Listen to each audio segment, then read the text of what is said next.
Hello friends, my name is Husna and welcome to my channel. Robinson Crusoe discovers a footprint. Robinson Crusoe एक बच्चे पाता है। Discover का मतलब खोज या फिर किसी चीज को पाने के लिए डिस्कवर होता है। Robinson Crusoe's ship had been destroyed by the sea. Robinson Crusoe का शिप समुद्र के द्वारा नष्ट हो चुका था। He had been alone for many years and longed for company. वो कई सालों से अकेला रहा था और कंपनी के लिए तरसता था।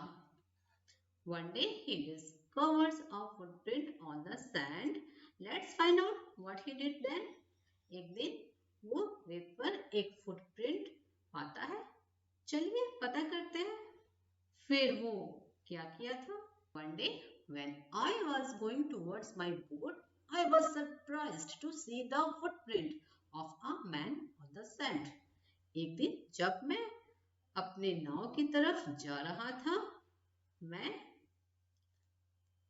रेत पर एक आदमी के पदचिन्ह देखकर हैरान हो गया था। I stood amazed. मैं चकित खड़ा रहा। I listened. I looked around me. मैं सुना। मैंने अपनी चारों तरफ देखा। I could neither hear nor see anything. मैं ना कुछ सुन सका ना कुछ देख सका। Could कैन का पास्ट यहाँ पर। I went up higher to look down. मैं नीचे देखने के लिए और ऊपर गया। I went up the shore and down the shore. मैं किनारे के ऊपर और किनारे के नीचे गया। शोर का मतलब होता है किनारे, नहीं किनारे की तरफ से नीचे की तरफ, किनारे की तरफ से ऊपर की तरफ, हर तरफ हो गया। But it was no good. पर कोई फायदा नहीं। No good. नो गुड का दो तरीके से यूज होता है। अगर किसी पर्सन के बारे में बोला जाए ही वॉज नो गुड, मतलब वो अच्छा आदमी नहीं था, वो अच्छा नहीं था वो आदमी। लेकिन जब कोई काम बताया जाए ऐसा किए वैसा किए उसके बाद but it was no good, तो मतलब वो पर इसका कोई फायदा नहीं था।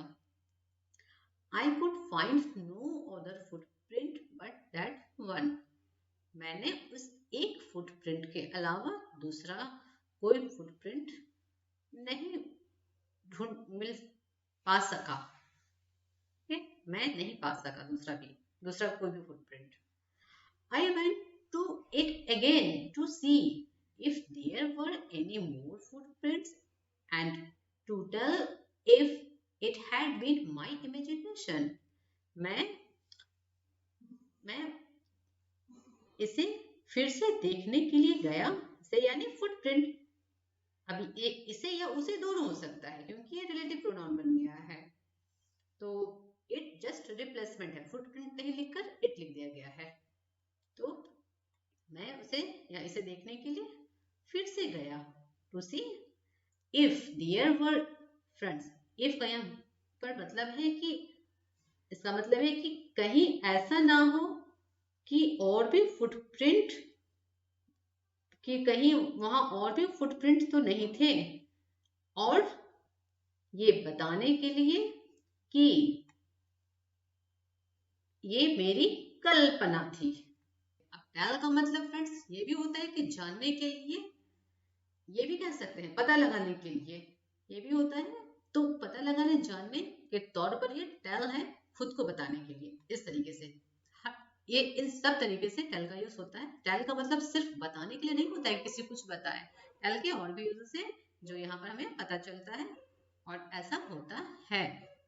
But I was not mistaken for there was exactly the print of a foot. पर मैं पैर के निशान के लिए बिल्कुल भी गलत नहीं था। Toes, heel, every part of foot. I could not imagine how it came there. पैर की उंगलियां, एड़ी, पैर के सारे भाग, मतलब ये सारा कुछ वहां पर था। मैं सोच नहीं सका ये वहां कैसे आए? I stayed a long time thinking, but became more and more confused. मैं बहुत देर तक सोचता रहा, पर और ज्यादा कंफ्यूज हुआ हो गया. At last, I returned home very frightened, looking behind me after every 2 or 3 steps, mistaking every bush and tree to be a man. आखिरकार मैं घर बहुत डरा हुआ घर वापस आया, अपने पीछे देखते हुए हर हर 2 या 3 कदम के बाद हर झाड़ी और पेड़ को आदमी भ्रम भ्रम करते हुए, यानी उसे हर झाड़ी पेड़ सब कुछ उसको इंसान नजर आ रहा था, मैन नजर आ रहा था, और वो डरा हुआ अपने घर वापस आ रहा था. When I came to my cave, which I called my castle, जब मैं अपने गुफा में आया, जिसे मैं अपना महल कहता हूँ, गुफा के लिए यूज हुआ है. होम किसी भी ठिकाने के लिए यूज हो जाता है. I ran inside it, मैं इसके अंदर भागा. As if I was being chased, जैसे कि मैं पीछा किया जा रहा था. I do not remember whether I used the ladder or went in by the hole in the rock.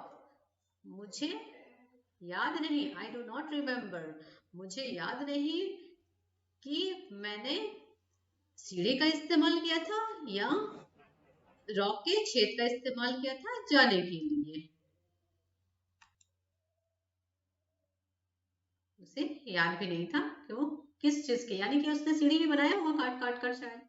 Which I called a door, जिसे मैं डोर कहता था, दरवाजा कहता था. I ran for cover, मैं छिपने के लिए भागा या फिर ढकने के लिए. कवर का मतलब ढकना, छिपना, आड़ हो जाना, आड़ लेना, कुछ भी, इस सब के लिए कवर यूज होता है. तो मैं छिपने के लिए भागा.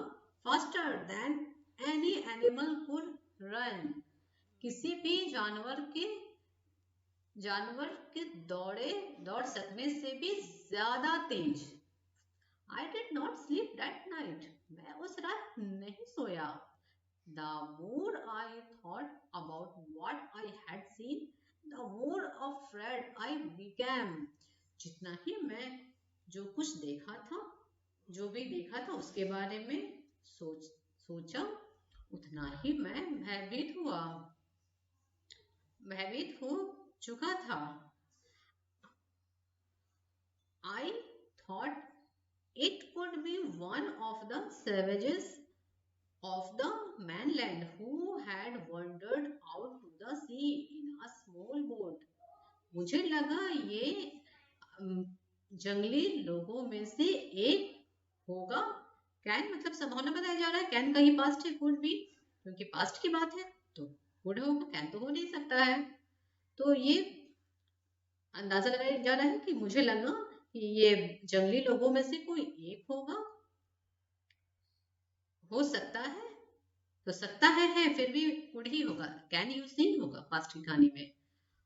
ऑफ द मैनलैंड यानी जगह का, कोई एक खुला जगह जो होता है, बड़ा सा जगह, उसको मैनलैंड कहते हैं. मैनलैंड का. Who had wandered out to the sea in a small boat, जो एक छोटे से नाव में समुद्र के बाहर, समुद्र के किनारे, यानी ऑफ द सी यानी समुद्र से के बाहर घूम टहल रहा होगा या फिर भटक गया होगा, दोनों हो सकता है, क्योंकि वंडर का मतलब भटकना भी होता है और घूमना टहलना भी होता है. तो इसका अंदाजा किस टाइम भटक रहा होगा या घूमना टहलना एक ही बात है इसके हिसाब से. इन अ स्मॉल बोट, उसने स्मॉल बोट क्यों कहा? क्योंकि बड़े से नाव में आता, बड़े से बोट में आता तो ये देख लेता. ऑब्वियसली छोटे से ही बोट में आया होगा, इसलिए इसको पता भी नहीं चला कि कब कौन आया और चला भी गया. Luckily, I was not on shore at that time. किस्मत से मैं उस समय किनारे पर नहीं था. शोर मतलब किनारा, but what if he had seen my boat? पर अगर उसने मेरे बोट को देख लिया होगा तो क्या होगा? अगर देख चुका तो क्या होगा? यानी कि अगर देख लिया होता तो क्या होता? व्हाट इफ, इसको समझते हैं। व्हाट इफ का हम यूज फ्यूचर के लिए भी करते हैं और पास्ट के लिए भी करते हैं। पास्ट के लिए जब यूज करेंगे तो सब्जेक्ट के बाद हैड प्लस V3 या फिर सब्जेक्ट के बाद V2 का यूज भी होता है, यानी पास्ट इंडेफिनिट या पास्ट परफेक्ट के लिए यूज होता है। और फ्यूचर के लिए जब यूज होगा तो विल वगैरह नहीं लगाएंगे, बल्कि प्रेजेंट इंडेफिनिट का सेंटेंस यूज होता है जो कि फ्यूचर के लिए यूज होता है, क्योंकि ये प्रेजेंट के लिए यूज होता ही नहीं है। क्या होगा अगर ऐसा हो जाएगा तो, क्या होता अगर ऐसा हो जाता तो, ये दो टाइप के सेंटेंस के लिए ये यूज होता है। प्रेजेंट के लिए ये यूज होता ही नहीं है। प्रेजेंट या फिर फ्यूचर दोनों के लिए एक ही टाइप का होता है। अगर ऐसा हो जाएगा तो क्या होगा, प्रेजेंट में क्या होगा या फिर फ्यूचर में क्या होगा, एक ही बात है दोनों के लिए, इसीलिए इंडेफिनिट टाइप का यूज होता है। If he had seen the boat, he would have realized that someone lived on the island and would soon return with others to kill and eat me. अगर उसने मेरे बोट को देख लिया होगा, would have, ये संभावना बताया जा रहा है कि अगर उसने देख लिया होगा, if he had seen, अगर उसने देख लिया होगा तो would have संभावना बताया जा रहा है कि would have realized, वो समझ गया होगा, that कि someone lived on the island, कि कोई टापू पर रहता है। यहाँ देखिए रहता है लेकिन lived लिखा गया है। तो पास्ट की कहानी में जब प्रेजेंट इंडेफिनिट की जरूरत पड़े तो पास्ट इंडेफिनिट यूज किया जाता है।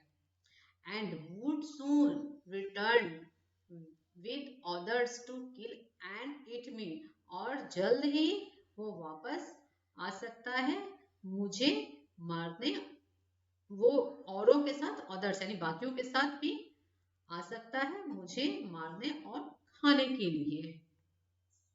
एंड वुड है मतलब कि संभावना यहाँ भी है वुड।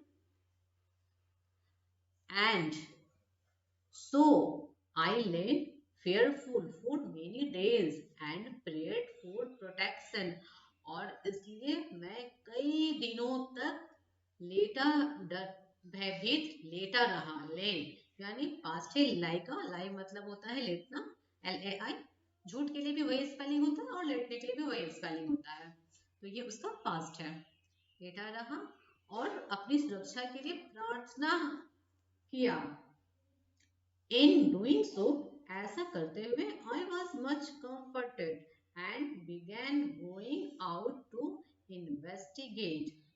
मैं कंफर्ट हुआ और इन्वेस्टिगेट के लिए, निरीक्षण के लिए बाहर जाने लगा।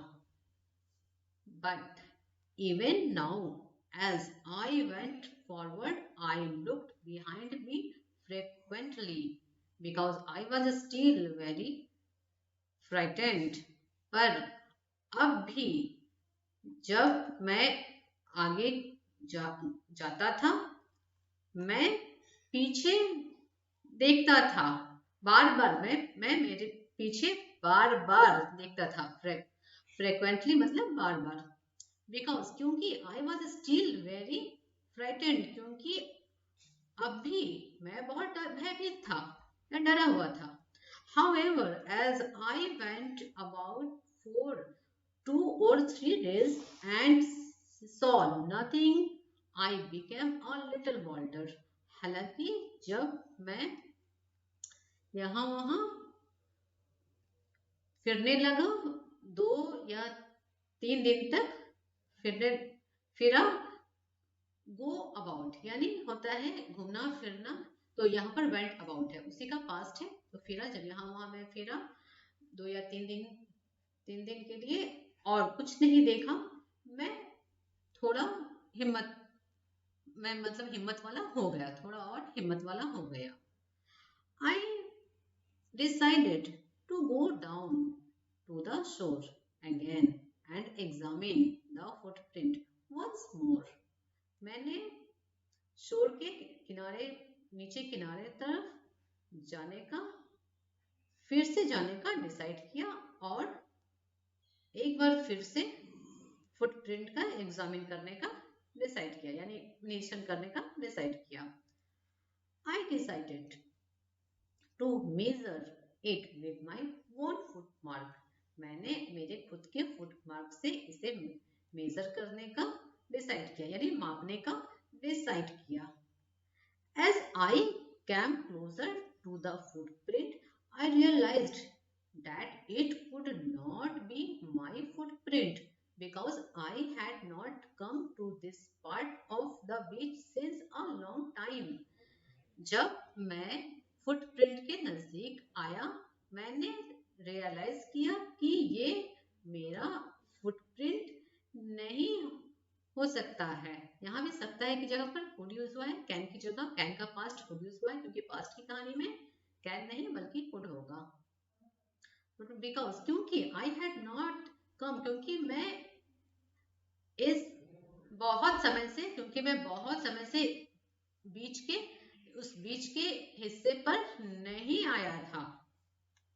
सेकेंडली, दूसरी बात, as I placed my footprint alongside that footprint, it seemed larger than my own. जब मैंने अपने फुटप्रिंट को जब मैंने उस फुटप्रिंट से के पास अपने फुट को प्लेस्ड किया, यानी कि रखा, ये मेरे खुद के से यानी मेरे वाले से बड़ा दिखाई दिया। यानी वो जो फुटप्रिंट था वहीं पास वो अपना पैर ले जाकर पास में रखा तो देखा कि ये तो मेरे वाले पैर से ज्यादा बड़ा है। माई फेयर रिटर्न, मेरा डर वापस आ गया। आई वेंट होम अगेन, मैं वापस घर गया, मैं फिर से घर गया।